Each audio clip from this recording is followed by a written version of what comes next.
Moby-Dick, or The Whale by Herman Melville. Chapter 18, His Mark.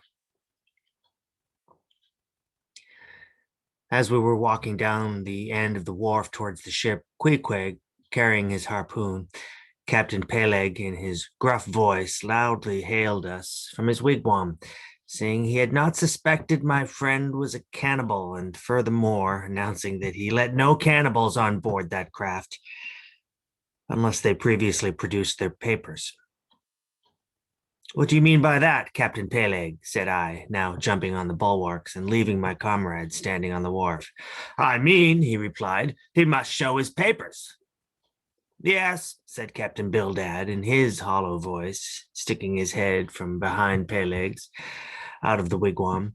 "He must show that he's converted, son of darkness," he added, turning to Queequeg. "Art thou at present in communion with any Christian church?"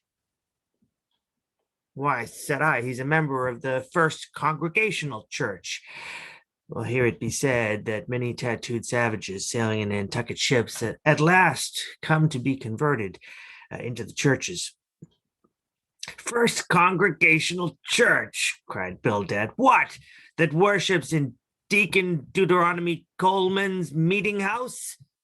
And so saying, taking out his spectacles, he rubbed them with his great yellow bandana handkerchief, and putting them on very carefully, came out of the wigwam, and leaning stiffly over the bulwarks, took a good long look at Queequeg. "How long hath he been a member?" he then said, turning to me. "Not very long, I rather guess, young man." "No," said Peleg, "and he hasn't been baptized right either, or it would have washed some of that devil's blue off his face." "Do tell now," cried Bildad. "Is this Philistine a regular member of Deacon Deuteronomy's meeting? I never saw him going there, and I pass it every Lord's Day." "I don't know anything about Deacon Deuteronomy or his meeting," said I. "All I know is that Queequeg here is a born member of the First Congregational Church. He is a deacon himself, Queequeg is." "Young man," said Bildad sternly, "thou art skylarking with me. Explain thyself, thou young Hittite. What church dost thee mean? Answer me." Finding myself thus hard pushed, I replied, "I mean, sir, the same ancient Catholic church to which you and I and Captain Peleg there and Queequeg here and all of us and every mother's son and soul of us belong, the great and everlasting first congregation of this whole worshiping world. We all belong to that. Only some of us cherish some queer crotchets, no ways touching the grand belief. In that we all join hands." "Splice, thou meanst splice hands," cried Peleg, drawing nearer. "Young man, you'd better ship for a missionary instead of a foremast hand. I never heard a better sermon. Deacon Deuteronomy, why, Father Maple himself couldn't beat it, and he's reckoned something. Come aboard.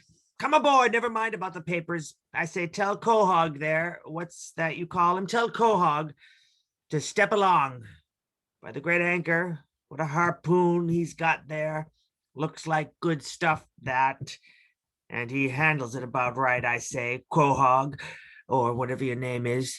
Did you ever stand in the head of a whaleboat? Did you ever strike a fish?"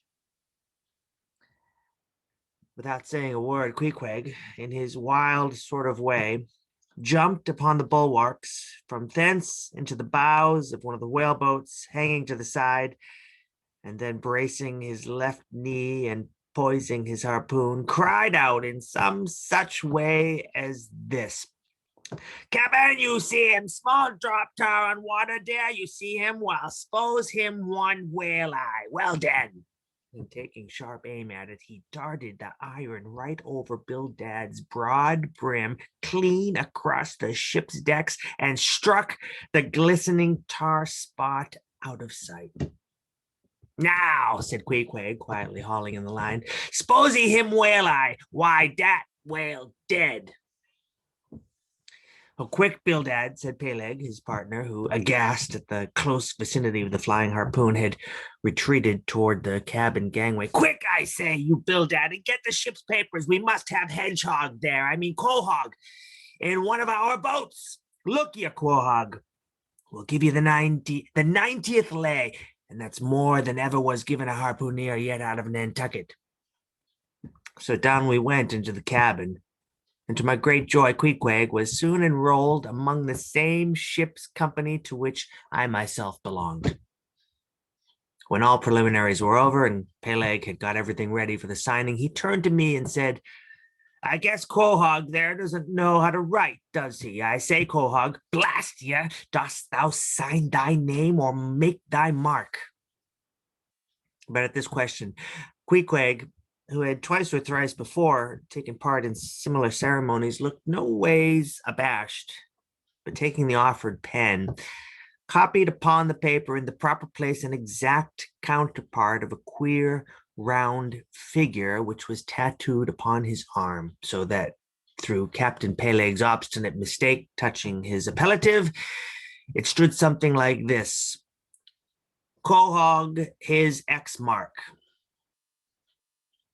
Meanwhile, Captain Bildad sat earnestly and steadfastly eyeing Queequeg, and at last, rising solemnly and fumbling in the huge pockets of his broad-skirted drab coat, took out a bundle of tracts, and selecting one entitled "The Latter Day Coming," or "No Time to Lose," placed it in Queequeg's hands, and then, grasping them and the book with both his, looked earnestly into his eyes and said, "Son of darkness, I must do my duty by thee.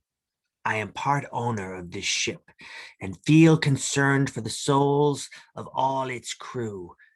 If thou still clingest to thy pagan ways, which I sadly fear, I beseech thee, remain not, for I, a Belial bondsman, spurn the idle bell and the hideous dragon, turn from the wrath to come. Mind thine eye, I say. Oh, goodness gracious, steer clear of the fiery pit."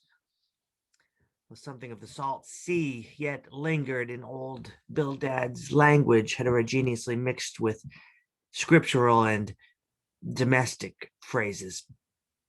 Avast there, Bildad, avast now, spoiling our harpooneer," cried Peleg. "Pious harpooneers never make good voyagers. It takes the shark out of him. No harpooneer is worth a straw who ain't pretty sharkish. There was young Nat Swain, once the bravest boat header out of all Nantucket and the Vineyard. He joined the meetings and never came to good. He got so frightened about his plaguey soul that he shrinked and sheered away from whales for fear of afterclaps in case he got stove and went straight to Davy Jones." Peleg, said Bildad, lifting his eyes and hands, "thou thyself, as I myself, hast seen many a perilous time. Thou knowest, Peleg, what it is to have the fear of death. How then canst thou prate in this ungodly guise? Thou beliest thine own heart, Peleg.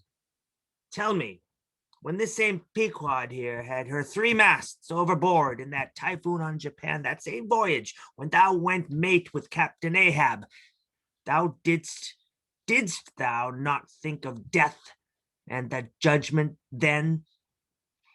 Hear him now," cried Peleg, marching across the cabin and thrusting his hands far down into his pockets. "Hear him, all of you. Think of that. When every moment we thought the ship would sink, death and the judgment then? What? With all 3 masts making such an everlasting thundering against the side, and every sea breaking over us fore and aft, think of death and the judgment then? No time to think about death then. Life was what Captain Ahab and I was thinking of, and how to save all hands, how to rig jury masts, how to get into the nearest port. That's what I was thinking of." Well, Bildad said no more, but buttoning up his coat, stalked on deck where we followed him. There he stood, very quietly overlooking some sailmakers who were mending a topsail in the waist. Now and then he stooped to pick up a patch or save an end of tarred twine, which otherwise might have been wasted.